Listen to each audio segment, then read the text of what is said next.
What up, guys, and welcome back to Thomas Reacts here on the 360 experience with myself, Thomas Maba. So today we are talking about the Democratic Alliance. We are talking about the leader of the Democratic Alliance, John Steenhuisen, because recently he went to Biz News to do an interview with Alec Hawke, and on this interview, John Steenhuisen is going to explain to South Africans how the Democratic Alliance is planning to beat both the African National Congress and the Economic Freedom Fighters. So guys, without wasting any more time, let's hear how the Democratic Alliance and John Steenhuisen are planning to beat both the EFF and the African National Congress. You're doing a bit of traveling, I believe. Yeah, well, I mean, apart from going around the country, I've also just come back from an international conference on rolling back authoritarianism in Poland, held right next door to Ukraine, with some counterparts of opposition parties and leaders from Eastern Europe, from South America, and also from Africa, which was very, very interesting to see some of those countries making progress, some going backwards, but also some horror stories of what would await us if we were to go down some of the policy paths that parties like the EFF and others went down. Quite interesting speaking to Leopoldo Lopez, who was the leader of the opposition in Venezuela, who ended up on the wrong side of the Maduro regime and ended up being jailed for 7 years and is now living in exile, trying to bring democracy to Venezuela.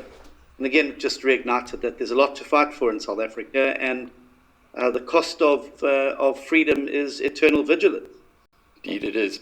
I have a look as a rational person at the actions of the ANC, both on the economy and in the international arena, which are very well documented as being really poor, many own goals, shooting both feet off at the same time.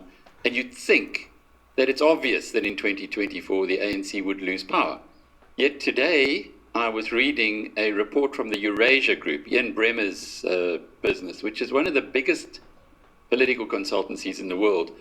And they put a 60% chance on the ANC getting more than 50% of the vote again in the 2024 election. Now, are these guys dreaming, or are you on the opposition benches just not getting your act together? Well, Guys, but what do you think about that, man? Do you think there's a chance of ANC hitting over 50% in 2024? Because I think it is very dangerous to assume that the ANC is going to lose the election in 2024. It is very dangerous to assume that. One thing you need to understand about the African National Congress is that they have their own solid base. The African National Congress is a one party that has people who will always vote for it, no matter what. So all of these other political parties that are mushrooming out of everywhere, man, is going to be so hard for them because the ANC has its solid base. It has its solid base. So it is very dangerous to assume that the ANC is going to lose the election. And guys, we need to be honest. The members of the ANC are not shy to go to the polls and vote for the African National Congress. A lot of people will tell you that the African National Congress is going to lose. We are behind the EFF. We are behind the Democratic Alliance. But when it's time to vote, a lot of people don't go to the polls and vote. But guess what? The members of the African National Congress are always there. To make sure that the African National Congress gets a vote.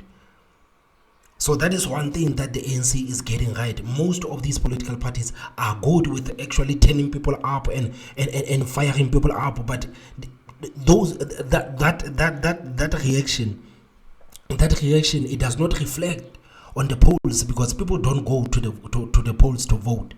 But the members of the African National Congress will always go to the polls and vote, man. So I think it is very dangerous, especially for these South Africans who go around saying that it's time, it's over, the ANC is over. Man, there's still a lot of fight within the African National Congress, man. I don't think it's going to be so easy to take out the ANC. You can say whatever that you want to say. Man, I criticize the ANC almost every day on this platform.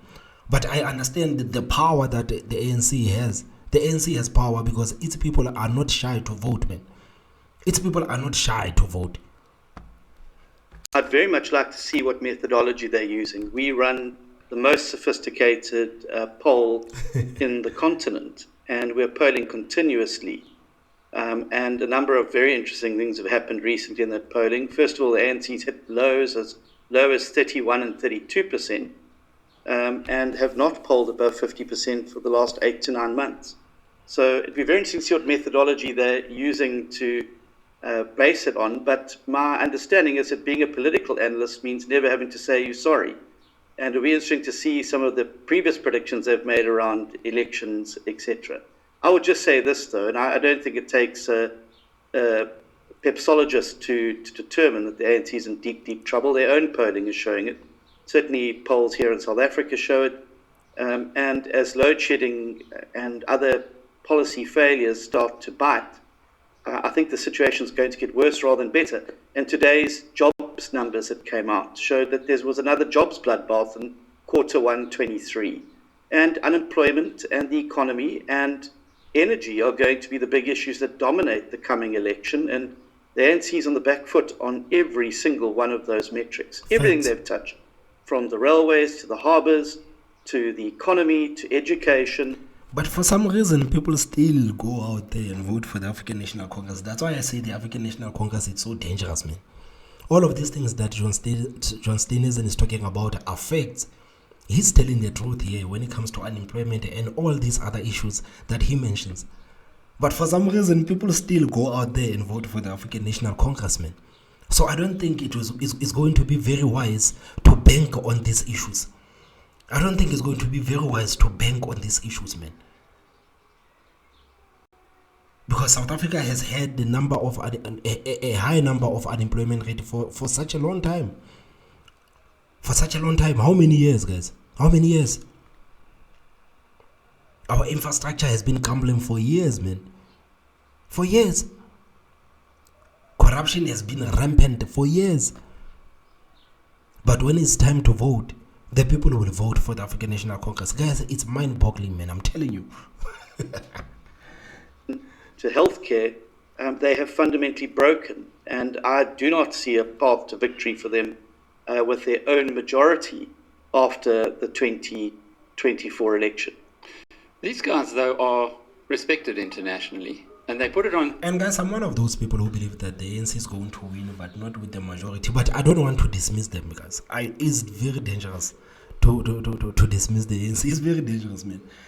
And that is one mistake that a lot of political parties are doing right now. They are simply dismissing the ANC and keep saying that the ANC is dead and all these other issues. But they don't realize that in South Africa, the problem is that people, they don't want to go to vote. That is the main problem in South Africa, man. I don't think all these issues that these people are raising are man, the biggest issue in South Africa is the fact that people don't want to go out there and vote. That is the biggest issue right now in South Africa. You know, a political party that can convince people to go to the polls and vote. That is the only political party that is going to do good in 2024, man.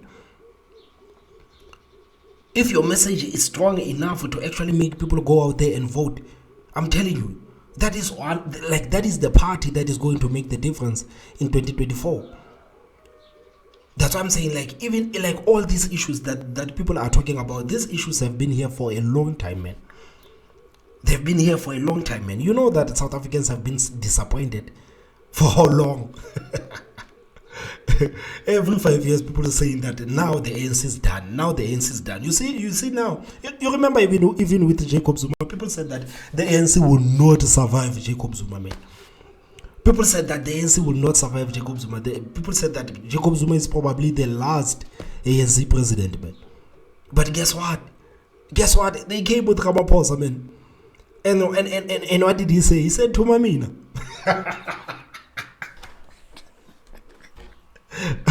He said, Tumamina, man.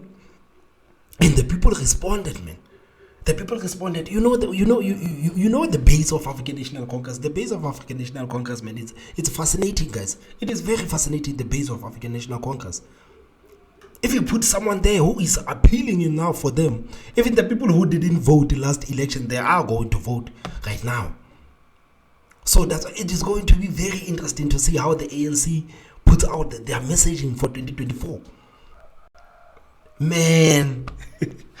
It gives three bases, and I'd love you to address each one of those, given that this is the message that the international community is getting, and as a consequence, you can imagine acting on. whether it's not investing in South Africa because of their concerns about the ANC, or indeed cozying up to that political party. First one is, the point they make is that the opposition is highly fragmented.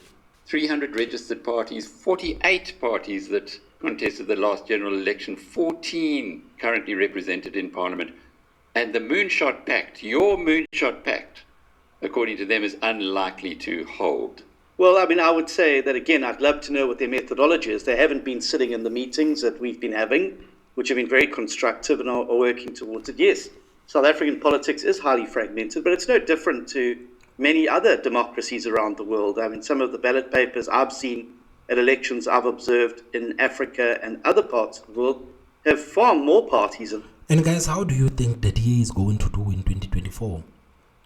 How do you think the DA is going to do in 2024, guys? Do you think that the DA is going to do good in 2024, or do you think that it is going to do bad under John Steenhuisen? What do you guys think? That on the ballot paper, literally hundreds and hundreds of political parties. So I don't think that is the problem. I think the problem is that the opposition has not been united as it should have been.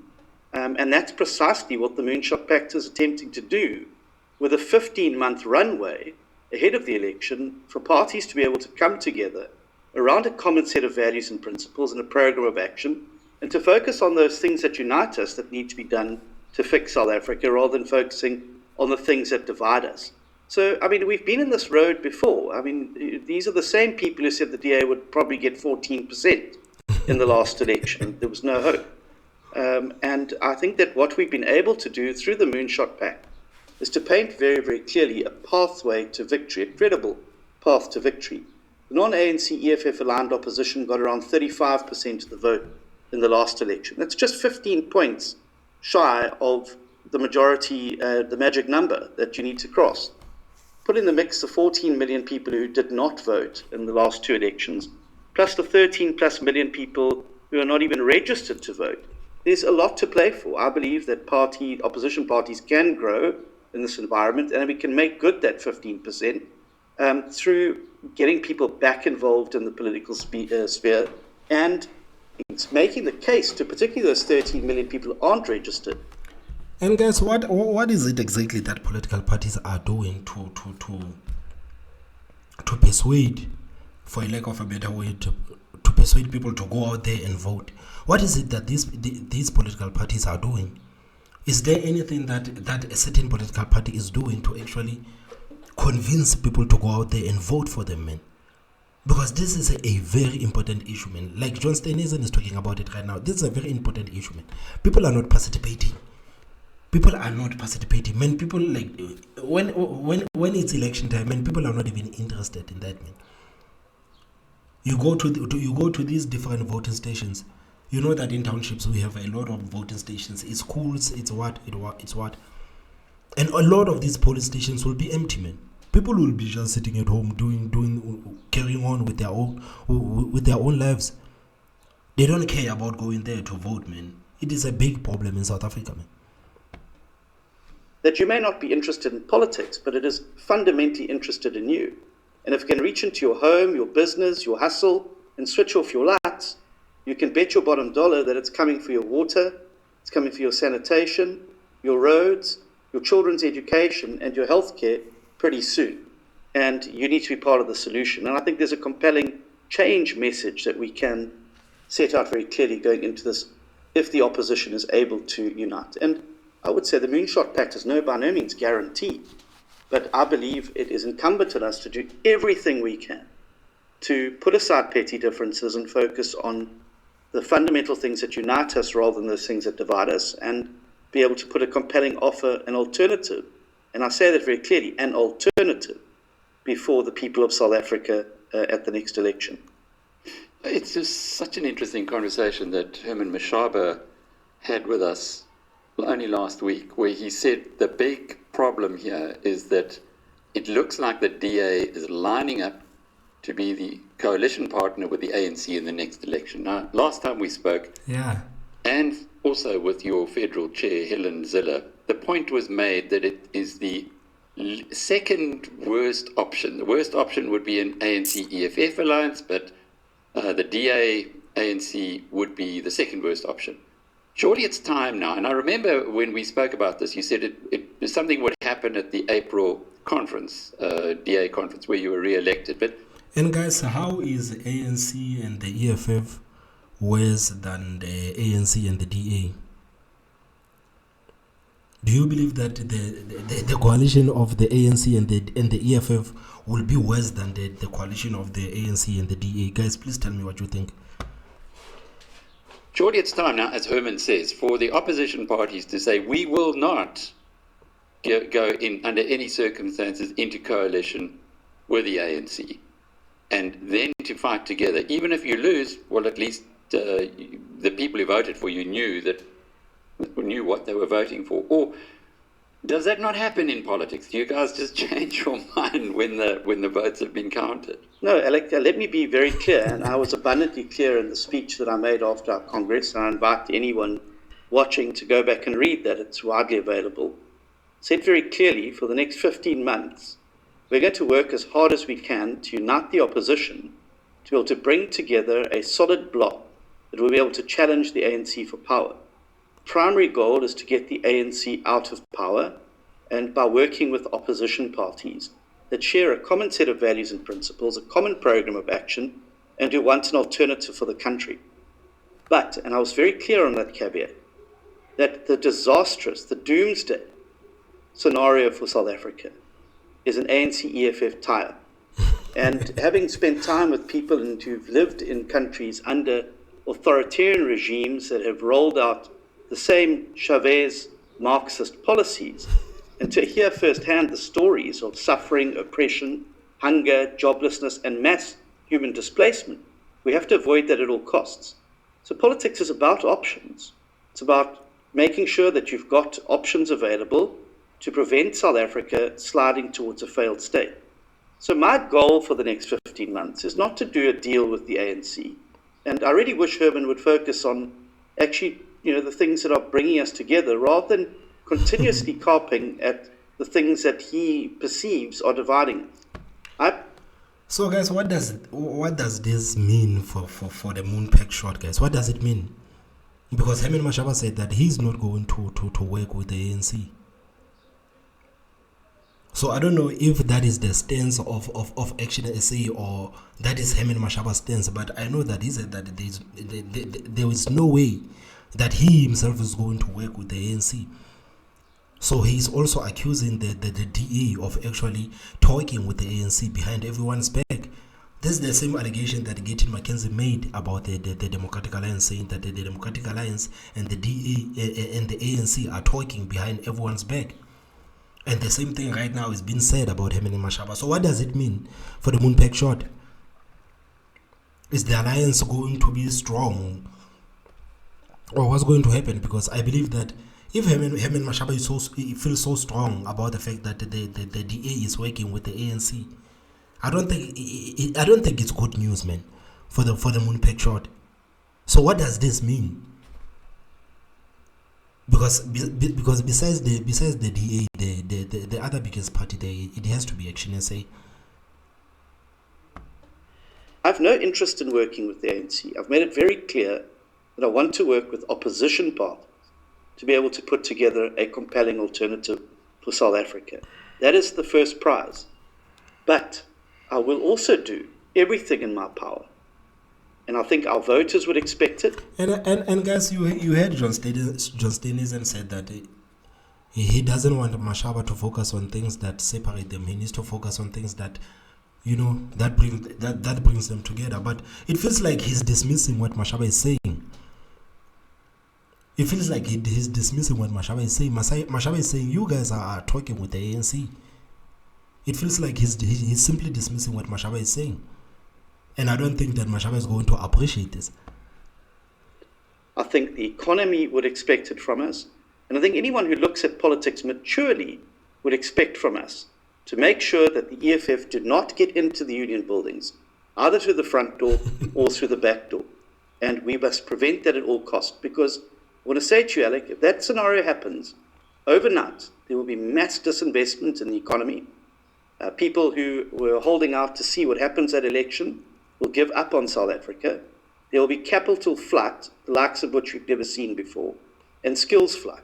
And I'm not being a scaremonger here, because these are exactly what happened in places like Venezuela, in places like Cuba, in places like Zimbabwe, where these policies were applied and where those parties that were so aligned got into power.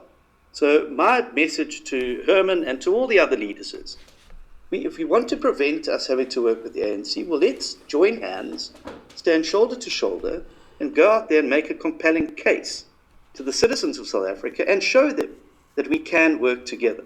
And I think that's a far more constructive way for us to proceed down this road. Yeah, the inability of the opposition parties to work together has been highlighted continuously. The big concern, or the elephant in the room, is the Patriotic Alliance and the competition that they believe they're giving you, and we're seeing it in the by-elections, in particularly the Cape Province, and that this makes it very difficult for the two of you to work together. Are you making any progress of finding as you said, more that you have in common than what divides you? Well, let me just deal with the first point that you made, because I think it is an important point that needs to be made, and one that's often missed. There's a myopia that sets in around opposition parties working together when they look through the only lens of Johannesburg. And yes, that is problematic because it is fractured. But my party is involved in over 25 coalitions in different parts of the country. These coalitions with other opposition parties are stable. They bring good, clean, accountable government to places like Richards Bay, Swellendam, George, Cape Agulhas, Cedarburg Municipality, and other parts of the country. We're involved in 13 of them in KwaZulu-Natal with the Inkatha Freedom Party. Now, they don't make the headlines because they are stable, they work well, and they are functional, and they achieve the result that they were set out to do. So I think people must be very careful about writing off coalitions or seeing coalitions only through the myopic lens of Johannesburg or Gauteng, because it is possible for opposition parties to work together, and we're demonstrating that across the country. The second thing about the PA is, let me make it clear, and I was very clear earlier, that we have to provide an alternative to the ANC in the next election. We cannot do what the DA did in 2016 when we got into bed with the EFF in Johannesburg, succumb and become essentially what you said you were going to replace, which was a kleptocratic regime focused on tenders and contracts, cadre deployment, and making sure that certain jobs were reserved for certain individuals within the party. And we found that very clearly, that very soon after we got into power there, the EFF came knocking with those demands. This person to be the city manager, this person to be the vanilla fleet contract to be given to person X, Y, and Z.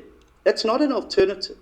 That's becoming the same as the government that you replaced. Now, I have fundamental concerns about the PA, and I have put my differences aside with them on 4 different occasions. And on 4 different occasions, they have reneged on their side of the bargain and have worked against us, gone against us, turfed out opposition governments to put the ANC in charge. Johannesburg, Knysna, Cedarburg, many other places around the country. Now, Maya Angelou was very, very clear when she said, when somebody shows you who they are the first time, you should believe them. And there's another saying, fool me once, shame on you. Fool me twice, shame on me. And the behavior of the PA, particularly, I think, has been unhelpful, and they have caused a loss of confidence in themselves as being a viable coalition partner. Now, as you will no doubt know, Gayton Mckenzie said that the Democratic Alliance does not want to work with him because they cannot control him. That's what he said. Through Dr. Mulder, brokered a meeting with Gayton Mckenzie at Dr. Mulder's house a few months ago, where I wanted to sit with Gayton Mckenzie off the books and have a frank discussion about the way forward. What did Gayton do?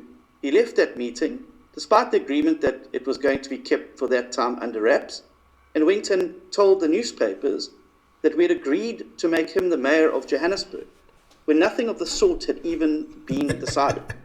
I regard that as a massive show of bad faith, and I think it is very, very difficult to sit around a fire with somebody who, in the face of efforts to try and work together, they've shown you that they're intent on doing the opposite.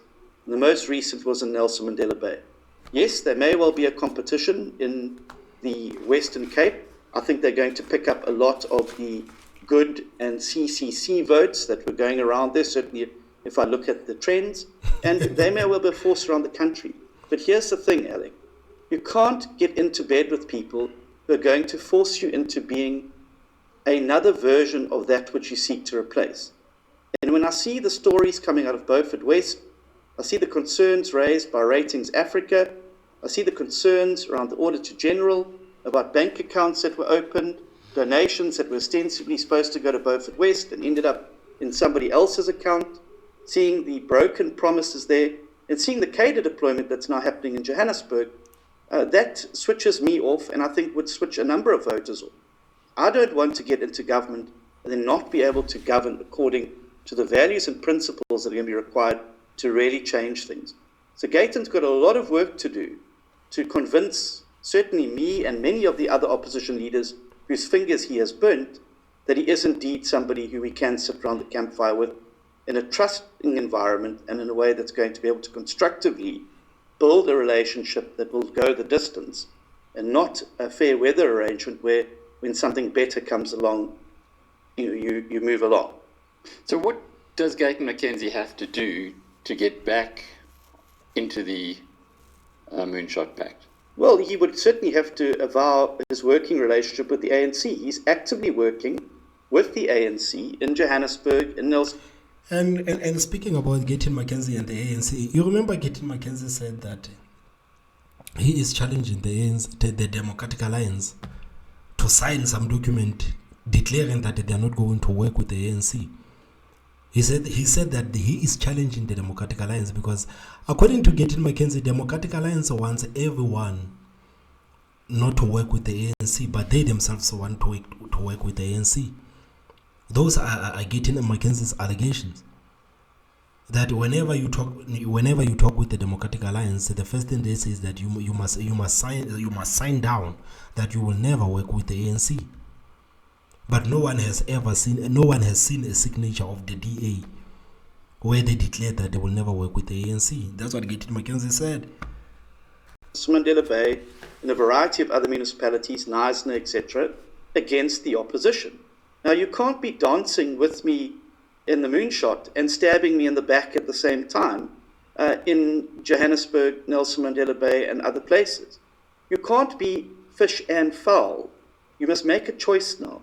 Are you going to go into this election working with the ANC, or are you going to show some good faith and work with the opposition? If so, dump the ANC and make a proper effort to build stable coalitions.